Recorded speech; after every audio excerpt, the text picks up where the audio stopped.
Assalamualaikum warahmatullahi wabarakatuh. Jumpa lagi kawan dengan Dr. Hewan Sigit Arianto dalam pada saat ini kita mencoba untuk melihat apakah ini kasus PMK atau bukan. Kasus beberapa hari yang lalu ada yang sakit itu 2 ekor sudah sembuh, tidak menuju ke PMK, tetapi hari ini kita lihat mulutnya jerojos gini. Nanti kita lihat dalamnya kayak apa, mulutnya jerojos. Terus ini juga kita lihat Pak, dibukaannya Pak, mulutnya Pak, di sini ada tadi yang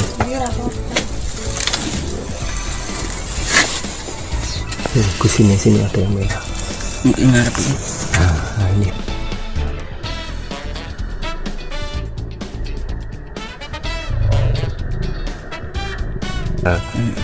terus tadi yang sebelah sini ada lidah Pak, lidah. Ya, ini sudah ada pendarahan di gusi, di palatum itu ya. Ya, ini kita lihat satunya. Mas.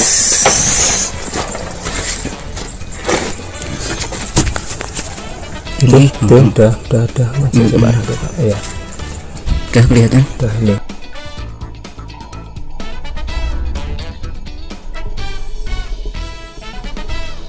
Ya. Ya. Oke, depan juga ini.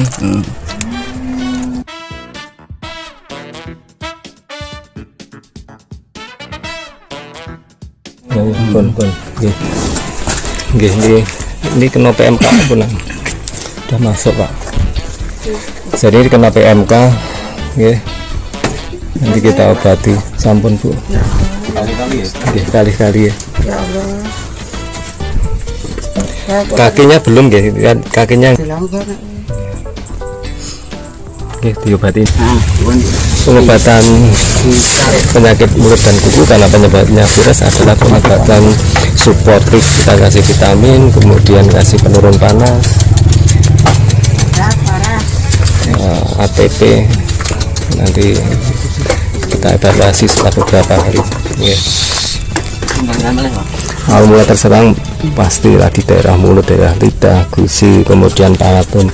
Kemudian kalau ini masih melanjut nanti bisa sampai ke kaki ya, kemudian di puting susunya. Lewat angin bisa. Ini yang kena, ini yang terus ini sebelahnya. Sebelahnya juga kena. Itu karena penularannya bisa lewat angin. Jadi ini kandang kelompok cukup riskan. Ini yang kemarin, tapi sudah sembuh. Ya, tetapi ini mungkin yang berdekatan sudah tertular juga karena masa inkubasinya antara 2 sampai 14 hari. Jadi waktu kemarin belum terlihat, sekarang sudah terlihat.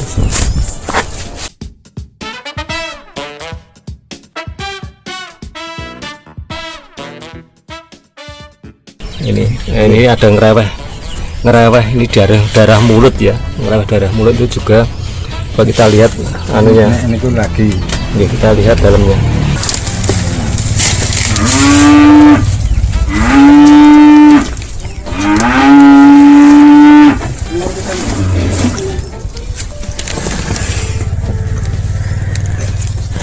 Nah,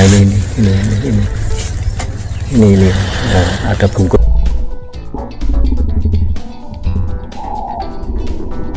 di atasnya, ini lidahnya.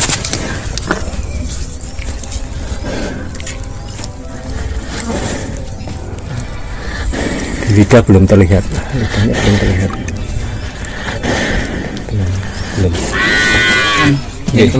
keluar nih Pak. Ya, pengobatannya suportif, yaitu pemberian vitamin, kemudian nanti penurun panas karena suhunya cukup tinggi, 39 sampai 40. Ini kebetulan belum sampai ke kaki ya, baru awal ya.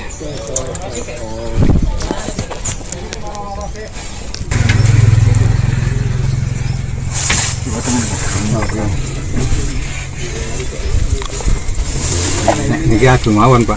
Nggih mawon. Nggih. Nah niki ketok wingi Niki wingi nggih. Nah niku satu wawan. Nggih.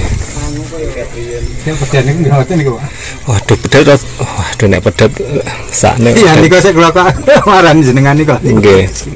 Kaki sudah mengalami lesi, kaki belakang dan kaki depan lesi bereksudan. Kita berikan antibiotika untuk yang ini.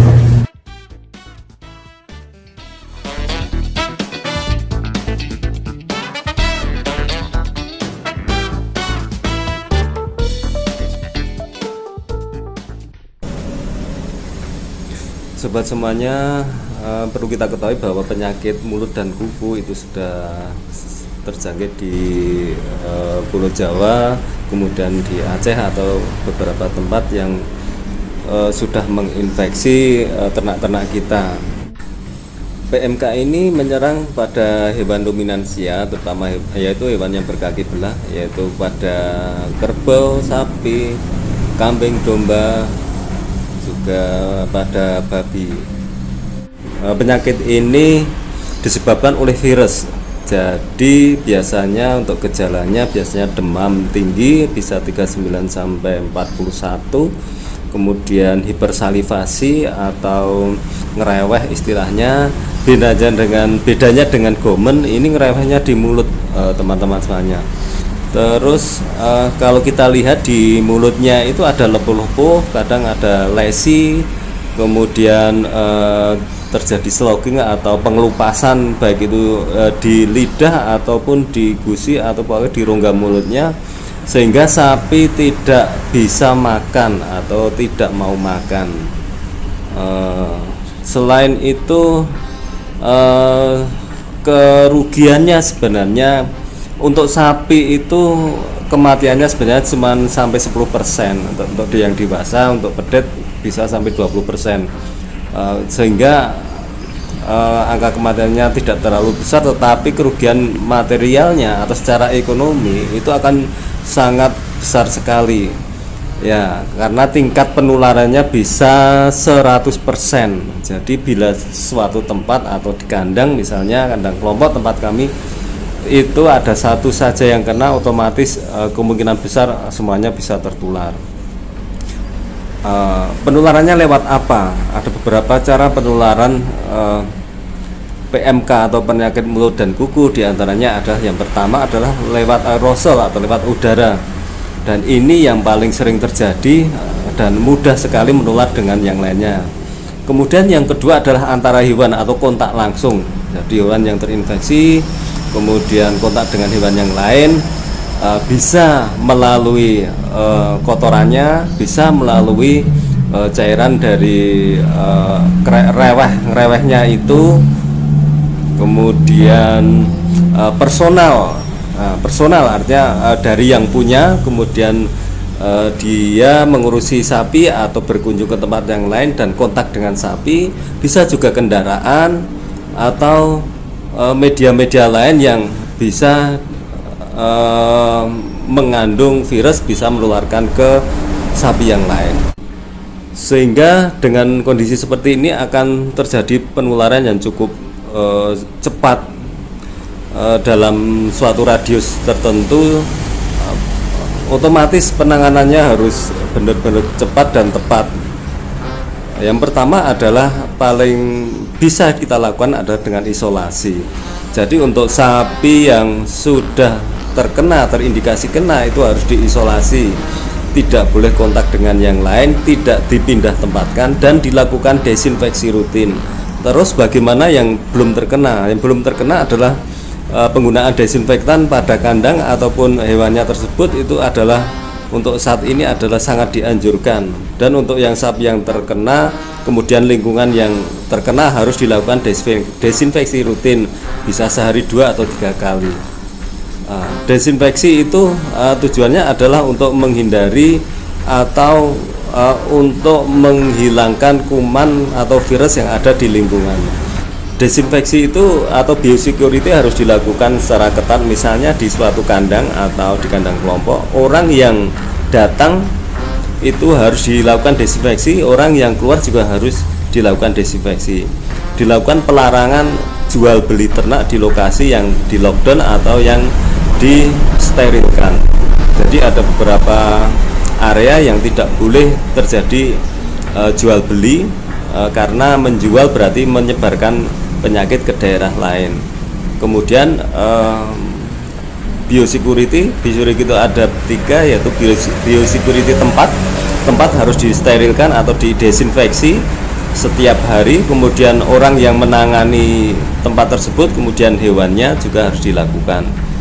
Kegiatan sterilisasi atau desinfeksi ini sangat penting dalam kasus PMK karena akan sangat menekan perkembangan virus ini ke hewan yang lainnya. Pada saat peternak pergi ke pasar atau ke hewan yang terinfeksi, peternak tersebut tidak boleh kontak dengan hewan peliharaannya dia atau ke tempat lain yang di situ ada sapinya atau kerbaunya atau kambing atau dombanya. Jadi harus membersihkan dulu, paling nggak didesinfeksi secara menyeluruh, atau pulang ke rumah dulu, ganti baju bersih, kemudian sudah kondisi steril baru boleh ke tempat ternaknya, sehingga ternaknya tidak tertular. Ini adalah hal yang riskan yang sering terjadi adalah pada saat ternak pergi ke pasar hewan kemudian langsung ke ternaknya, sehingga akan penularan secara personal atau orang tersebut akan membawa penyakit tersebut sehingga ternaknya tertular.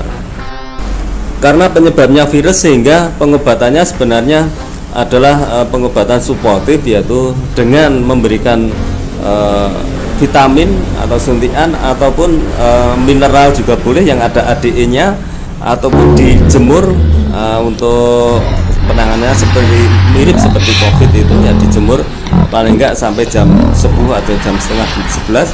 Boleh juga memberikan jamu ataupun ramuan-ramuan tradisional, atau juga pakai telur juga boleh, diberi kecap nggo mawon, atau obat-obat tradisional lain boleh dianjurkan. Atau juga bisa pakai lidah buaya itu di jus kemudian diberikan untuk meringankan sariawannya atau di daerah mulutnya. Prinsipnya bahwa hewan tersebut pasti sulit untuk menelan atau makan, dan sebisa mungkin kita memberikan input energi bisa lewat mulut per oral dengan alat, misalnya pakai botol minuman atau apa, itu digelonggong istilahnya, dimasukkan ke perutnya yang bisa dia memberi energi. Karena masa inkubasi cukup panjang, yaitu sekitar 2-14 hari, sehingga sering saat dicek kesehatan masih dalam kondisi sehat, atau pada saat dibeli masih dalam kondisi sehat, sehingga pada saat dibawa ke rumah itu setelah beberapa hari timbul gejala penyakit. Hal ini perlu diperhatikan oleh para peternak agar benar membeli ternak yang benar-benar sehat. Dan perlakuan setelah sampai di rumah, mestinya sapi ini dikandangkan di tempat kandang karantina, artinya tidak bercampur dengan sapi yang lain sampai paling tidak 2 minggu, sehingga dipastikan pada saat dicampur kondisinya sapi memang benar-benar sehat. Demikian teman semuanya, semoga bermanfaat. Salam sehat untuk teman semua, juga ternak-ternak kita, semoga terlindungi dari penyakit ini. Salam ngarit.